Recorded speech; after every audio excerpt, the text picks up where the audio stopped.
Allô tout le monde, c'est Meglos. Aujourd'hui nous sommes là pour une nouvelle vidéo. Je vous ai dit il y a quelques temps que j'étais en professionnel, que je faisais de l'ébénisterie, donc c'est faire des meubles et tout ça. Du coup, durant cette vidéo, j'ai envie de vous présenter tous mes exercices que j'ai fait durant l'année. Donc il y en a plutôt pas mal, ça peut vous intéresser.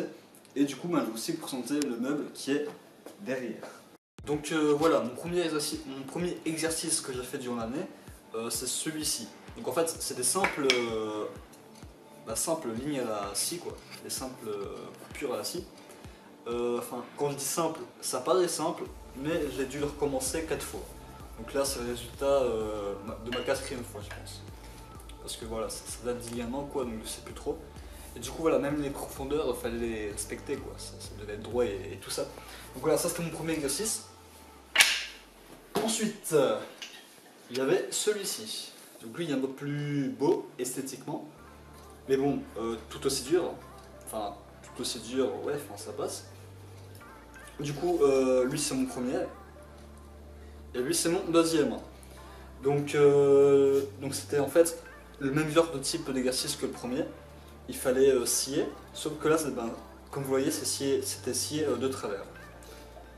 C'était compliqué, quoi. J'ai quand même bien galéré aussi pour celui-ci. Je pense que j'en avais fait 3 des comme ça. Pour avoir un résultat, pour avoir ce résultat là, je pense. Je sais même pas si c'est les mêmes. Enfin, c'est pas grave. Ensuite, j'ai passé à celui-ci. Donc celui-ci en fait, c'est un sciage, mais un sciage en bois de fil.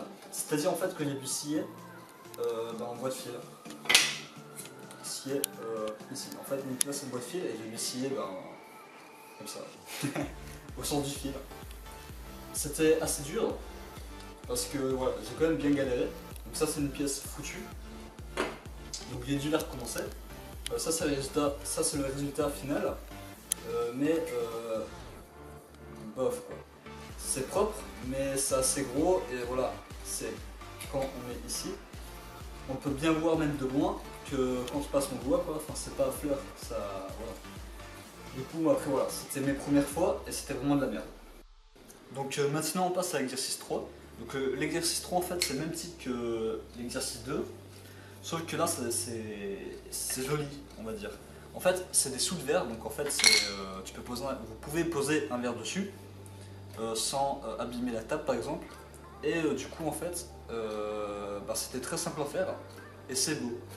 On a du scier, 3 pas plus je pense, ou 4 pas plus, sur un bois qui n'est pas ce bois là.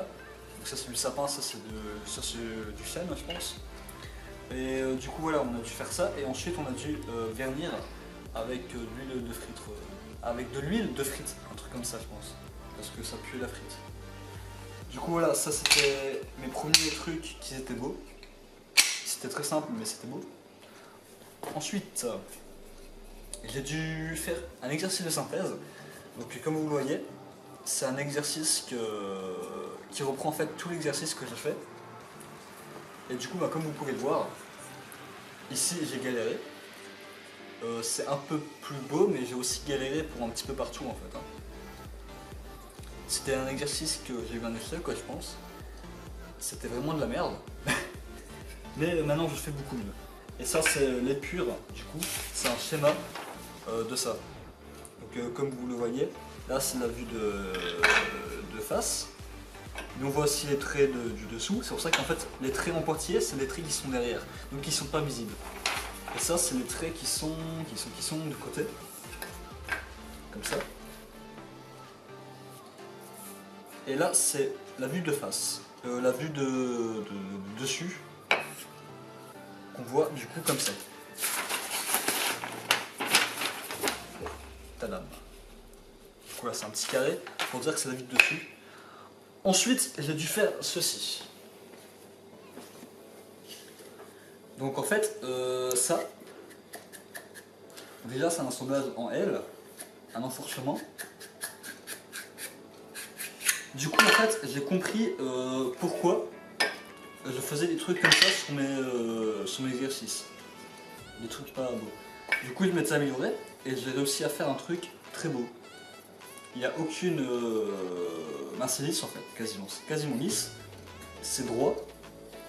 Et du coup, j'ai dû faire rentrer ça dans ça. Donc ça a été tracé par application, c'est-à-dire que ça a été tracé par rapport à ça. Du coup, évidemment, il n'y a que celui-là qui peut rentrer dans celui-là. Et du coup, ça rentre parfaitement. Parfaitement. Plus ou moins. Mais voilà, c'est beau, c'est un exercice que j'ai plutôt bien réussi. Par contre, c'est mon deuxième exercice, donc j'ai fait le même exercice, mais avant celui-là, quoi, et j'ai galéré. Donc cette pièce de synthèse, c'était ma première. Ensuite, j'ai passé à la deuxième pièce de synthèse, donc c'est un 4. Ça reprend le même genre d'exercice que je vous ai montré avant. Donc c'est aussi les tenons et mortaises avec rainure et diminution. Du coup, j'ai pas envie de le déboîter, on va dire, pour vous montrer parce que c'est exactement le même type d'exercice qu'avant. Ensuite, j'ai fait celui-ci. Donc en fait, c'est mon premier exercice que j'ai fait avec une battée. La battée, ça peut être aussi une mur, ça peut faire un côté esthétique, ou alors mettre en pleine vitre. Une vitre, ça c'est rainure. Du coup, alors on va dire que c'est une mur. Et du coup, bah voilà. Tenon, même principe, une mortaise, battée. Et ça s'emboîte nickel. Ça, c'est un exercice que j'étais assez fier. Parce que j'avais réussi dès le début, je pense. Du coup, bah voilà. Ensuite, quand j'avais fini tout ça, je suis passé. Je sais plus comment ça s'appelle. Je trouve plus le mot. Du coup, voilà, ça ce sont des entailles.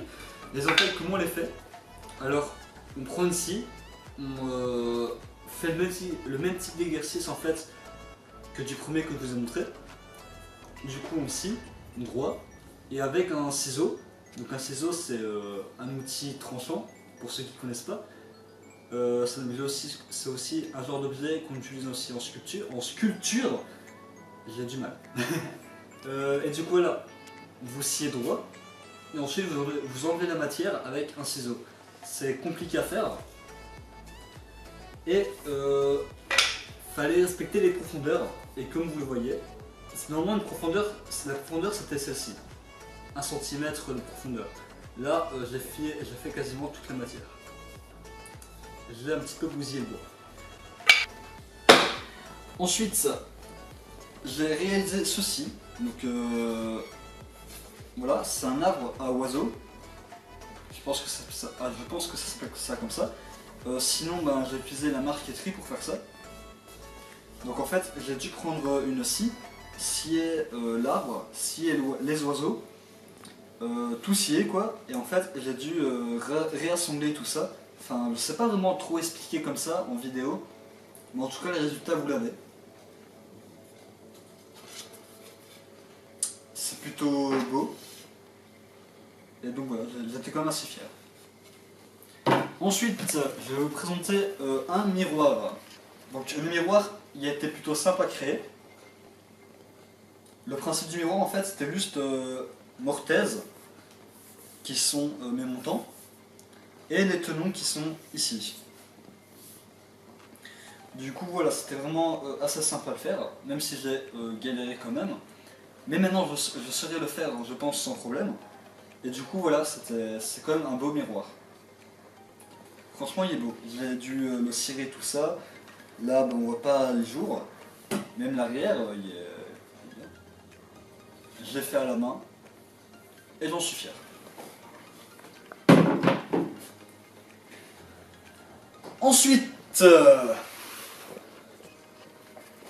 Ensuite, passons au dernier truc. À la dernière chose que j'ai fait cette année. Un magnifique meuble à chaussures. Par contre, c'est pas. Moi, je ne l'utilise pas comme un meuble à chaussures. Pour moi, c'est un meuble en fait. Dans le tiroir, je mets mes jeux vidéo PS4 et au-dessus mes potes. Voilà. Mais de base, c'est un meuble à chaussures. Ou là, vous pouvez même l'utiliser comme meuble à télé. Mais en fait, donc là, il y a le tiroir. Et là, en fait, normalement, vous pouvez poser vos chaussures. Donc voilà, c'est un meuble qui est beau de face, mais de côté, Je sais pas si on va le voir en vidéo, mais par exemple, là, on voit bien que c'était fait à la main parce que c'est pas très beau. C'est pas très soigné, ouais. Alors, c'est pas très, voilà, c'est pas très professionnel. Pareil pour l'autre côté de toute façon, sauf que le côté c'est pire. L'arrière aussi, je pense. Du coup là, c'est beau. Il y a une petite étiquette aussi. Ça j'ai laissé. Donc non, l'arrière ça va. Mais du coup voilà, c'est un meuble que de loin ça fait très beau, mais quand on voit ses petits défauts, parce qu'il y en a plutôt pas mal, et ben on peut dire que ce meuble c'est de la merde. Pareil pour le dessous. Ah. Un petit peu galère. Eh, bande de cons. Regarde ce qu'ils ont fait à mon meuble, Hugo. De base, il n'y avait pas ça. J'ai dû penser à eux y mettre un tampon. Enfin bref, ça c'est une petite parenthèse. Du coup, on voit bien que le meuble a été fait à mon école. La bande de fils de pute. Du coup, le dessous, vous pouvez bien voir que là, par exemple, c'est de la merde. Clairement, c'est de la merde. Ici, c'est de la merde aussi. C'est vraiment pas très beau le dessous. Mais bon, voilà. Ici, c'est même pas poncé. Enfin, pas trop poncé. Ça passe. Et ben, ici, il fallait pas trop poncer, du coup, voilà. Mais du coup, voilà, le dessous, il est pas très beau. Et en plus, il y a ça, quoi. Il y a cette merde là. Pourquoi ils ont fait ça? Il fallait me plaindre dans Saint-Luc. Et du coup, ben voilà, je vais le remettre droit. Et petite anecdote, quand j'ai poncé le meuble, quand j'avais fini de le poncer, j'ai retourné mon meuble. Et en fait, toute cette partie-là, je pense que c'était celle-là, a tout été griffé quand j'ai retourné mon meuble. Du coup, j'ai dû tout reponcer. C'était très chouette. Ça m'a mis quelques heures de plus. Mais bon, voilà. Fallait bien voir le résultat. Et du coup, voilà. Et aussi une autre petite anecdote. Quand j'ai dû cirer le meuble, donc là il est ciré, on voit bien qu'il y a du vernis et tout ça. Et j'ai cassé la machine à lisser. Ça s'appelle pas une machine à lisser, mais je l'ai cassée. Et du coup, tous ceux qui étaient derrière moi, ils étaient baisés. Voilà, j'étais assez fier de moi. du coup voilà, alors, cette vidéo est terminée. Donc j'espère vraiment qu'elle vous a plu, qu'elle a pu vous apprendre des choses sur moi, qu'elle a pu vous apprendre des choses tout court en fait. Et j'espère qu'elle a été bien réalisée. Donc voilà, j'espère franchement qu'elle vous a plu. Donc si elle t'a plu, ben, n'hésite pas à mettre un pouce bleu, à commenter, donc à le dire honnêtement en commentaire. Abonne-toi si cela n'est pas encore fait. Et cela dit, je te dis à plus pour une prochaine vidéo. Bye.